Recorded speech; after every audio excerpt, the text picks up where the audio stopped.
Well, good afternoon, Scott Baker. And for the first time, I believe, we're joined by Mr. Matt Coyne. Yes, good to be here. This is the first time? I feel like Matt's been on before. Have I just been imagining that? For first time in this one, big fan of Okay. the program though. Glad to be with you guys. Well, we are glad you are here. It was my priority to exclude you, Matt, but Mikey rejected that priority, and that's what this field note is all about. Field note 1651. Thank you all to joining in for Lead Better today, and our live conversation here on Wednesday, December 17th at 3 p.m. Eastern Time for those who are joining live is entitled "When a Team Member Doesn't Prioritize Your Priorities." And so much of the time, we're talking about leaders kind of about listening and conversation, engaging in dialogue. And sometimes a leader's just like, I don't think you get it here. And so there is an element where what do you do with the person who just says, I'm not on board? Or they don't say it, they're just clearly not on board. So my question for you, Matt, is in the organizations that you see, do you find that this is out and out very often people just rejecting the leader's priorities, or is it just more, I don't know, like an incremental drift away from the priorities? Does that make sense? Yeah, I mean, I would say, at least in my experience, the latter is the more common. The field note touches on that, where the first thing you do in this situation is you assume positive intent and you explore. Right. I think when you do that, often what you'll see is that it's a lack of clarity on the fact that this even is a priority, or a lack of understanding of what the priority is. And so, yeah, I think that's more common than an outright, malicious intent ignoring the priority. But it's not to say that that doesn't happen, which, I think is really the focus of the field note is when that does happen, what do you do? But I think the second scenario you mentioned of it just kind of drifts away. Things shift over the course of a day, certainly over the course of a week, and things can fall to the back burner when you're not intentional about keeping them top of mind. Well, and I don't know, Mikey, if you felt this way, because you have a pretty good barometer for the emotional tone of the field notes. And as I was kind of trying to set up in this idea of the leader being in dialogue, did you feel like this one was a little bit leaning pretty kind of, the meter was kind of hard to, like, the leader's priorities are actually what matters here? It certainly feels like that in the early going. And it's all, it's written from the idea of like the priorities are what matters. We've all kind of agreed that we're on the same page, right?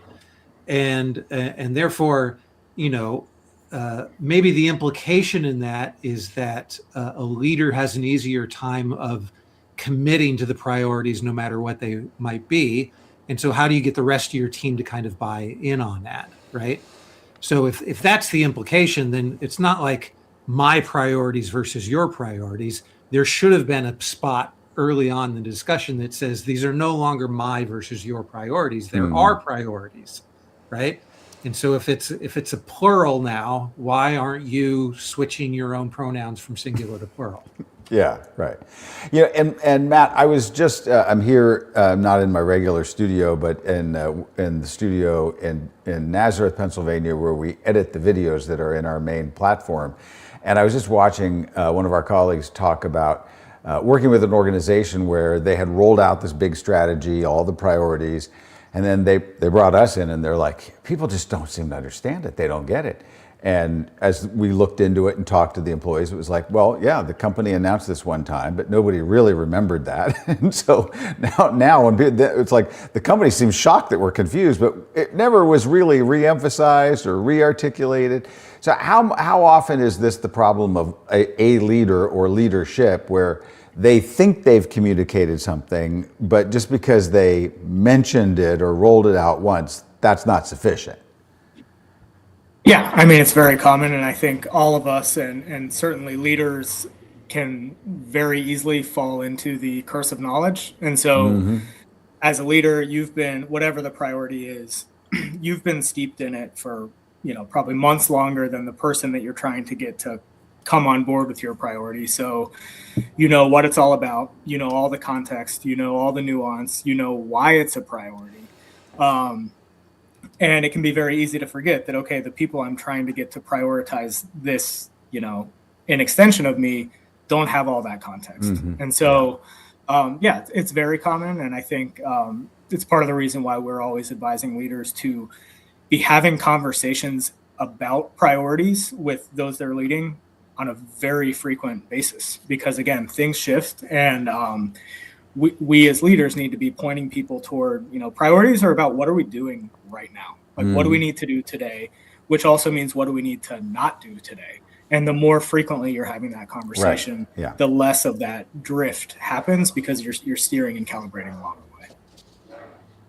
Now, Scott, we've talked in other conversations about how relationship issues have a tendency to show up and manifest themselves with this type of thing, right?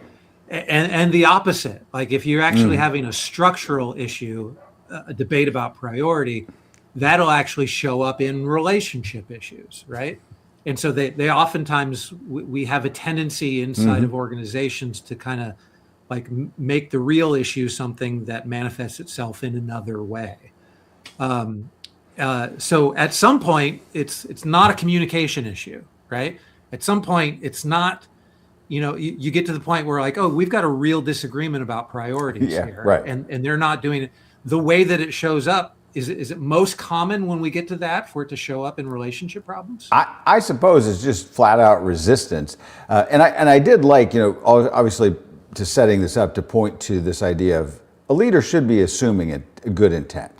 That you go in thinking if people don't seem to be getting this, maybe they're confused and they didn't hear me. Maybe I didn't repeat this well enough. Maybe they have other leaders that are also asking them to do things that are a little overloaded, so it kind of got lost in the shuffle.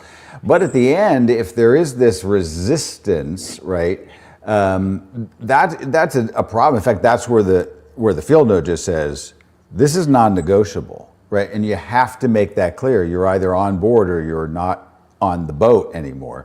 But a leader's got to be really careful at that point, right? In the nature that they're kind of engaging with that conversation.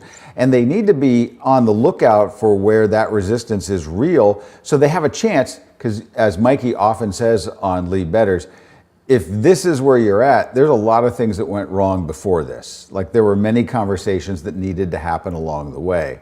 And I think that's just going to be part of this. You're always going to have resistors. And so I know in our strategic communication, which Matt's a big part of, that's a part of also why leaders need other leaders, right? You correct me, Matt, if I'm not saying this wrong, but we often don't listen to the guy that's at the top of the organization. We listen to the people, and she's over here leading this team, and he's over here leading this team. We listen to the people that are right proximate to us. And if there's not a good cascade of that information, the whole house of cards falls apart. Yeah, I mean, the person that people trust most in organizations or is the most credible source of information to them is their direct leader. And so if that alignment isn't there on what the priorities are from the top, then that clearly becomes an issue. But I think, one of the pieces around this prioritization dynamic is that, we talked a bit about clarity, but there are different dimensions of clarity. And so part of that exploratory conversation is, just to be clear, like, the conversation is not to explore whether this should still be the priority, or, to get your sense of like, do you think my priority is right? It's no, the conversation is actually, by exploring what's going on with the priority, right, the conversation is reinforcing what the priority is. And so, but you can then begin to probe, like, if it is a clarity thing, where's the clarity missing? Is it on timing? Is it on like expectations of progress in a given amount of time? But the conversation is not about, is this a priority? The conversation is to reinforce this is a priority and what's going on. And part of my job as a leader is to, if there are barriers that we explore that come up through this exploration, part of my job is to help get rid of those barriers or address constraints. I think that's a really good point too, because it's not just the I need to understand that maybe they've got other tasks or this and that, but there are hurdles and roadblocks, and maybe I as a leader am thinking, I used to do this job 20 years ago, but you actually don't know what the world is like now for that person. And so there may be a lot of problems in the way, and people just don't want to be whining and complaining all the time, so they don't always come up. You might just have no idea, I think is what you're saying, about what your people are facing. Yeah, for sure. Even if you did that job 2 years ago, I mean, right? Yeah, you don't know. There could be some conflicting direction that they're getting from another part of the business that you're not aware of until you explore and find out. And then maybe your job as a leader is to say, hey, let me take care of them. This is the priority. I need you to focus on this. I will get them off your back and I'll deal with that. But again, you're not going to see a lot of those constraints or those barriers that could be holding a person back unless you're engaging in that exploratory part of the conversation first. Now, Scott, you mentioned something earlier where you said if there's indicative, if you get to this point in the problem, there's indicative that you didn't do things well beforehand. And immediately what came to mind for me when you said that was, there's a levels of consensus conversation that just wasn't had here. Right. So I'm putting in the chat over on Substack that field note that we wrote back in 2023 on the levels of consensus. On levels of consensus. Matt, is this primarily a leadership conversation, or do you find that the levels of consensus conversation does come up for you on the strategic communication side of things as well? Because it does feel like something that should be part of strategic communication, even though I think it might oftentimes just be leadership based. Frankly, I don't think about a hard line between the two that much. Yeah. Levels of consensus in general, how groups make decisions together, how pairs of people make decisions together, like that stuff is everywhere. And so I deeply disagree. That's what I want to make sure everybody knows.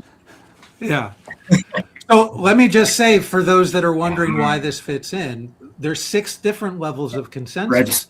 And near the bottom level of consensus is saying we are going to stand in the way of it. And so if you don't identify people who at that point are actually saying they're the ones that are going to be standing in the way, if you're surprised by that, if you haven't given the people the opportunity to indicate, I'm already actively going to stand in the way of this, which is, which seems obvious at the end of this field note, but the fact that you haven't taken time to have that conversation and allow people to say, I disagree so much with this, I'm definitely standing in the way of it, then you need to be able to have that conversation early on. So I encourage people to go back and read that particular field note and make it an active part of their decision-making process to be able to understand where people are with any decision in an organization, almost, especially one-way decisions that are difficult to revoke.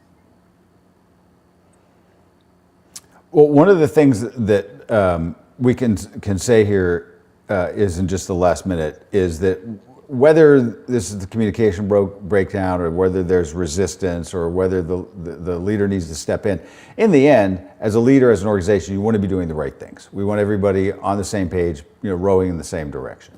I would like, if we could, in the last minute, since we don't usually have Matt. Matt is also part of the team that puts out our Confluence newsletter, sister newsletter to Lead Better.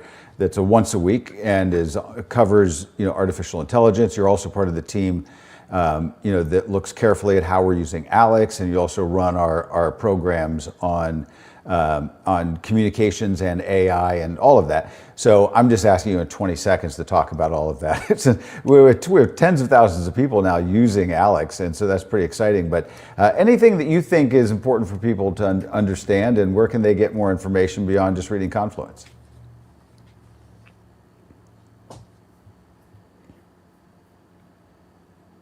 So I think I lost you guys for a second. Can you hear me, Scott? Yeah, you did freeze for a second, but you're back. Yeah. Quick 20-second version on all that. I think our point of view as a firm is that AI is going to be pretty transformative to all aspects of organizations, including to leadership and communication, which is where we focus. There are downsides to that if you don't get in front of them, but there's also an incredible amount of opportunity. And so we focus on managing both, obviously, but I think from a leadership perspective, from a communication perspective, if you want to get better at being a leader or a communicator, or whatever the case may be, there are some pretty powerful ways you can do that with AI. And there's also just a leader, whether you're interested in AI or you think it's cool or you think it's scary, it's real. And so it's not a question of like, do I pay attention to this? It's how do I pay attention to this and what do I need to be thinking about and getting in front of? For sure. I don't know if that, yeah. Mikey, I don't know if I wrapped up well enough on your final point, but still, we covered a lot of ground here. We did. Thanks very much. Appreciate it. Thanks, Matt. Thank you for your time today. Scott, good conversation. Appreciate it. Great. Yep. Thank you.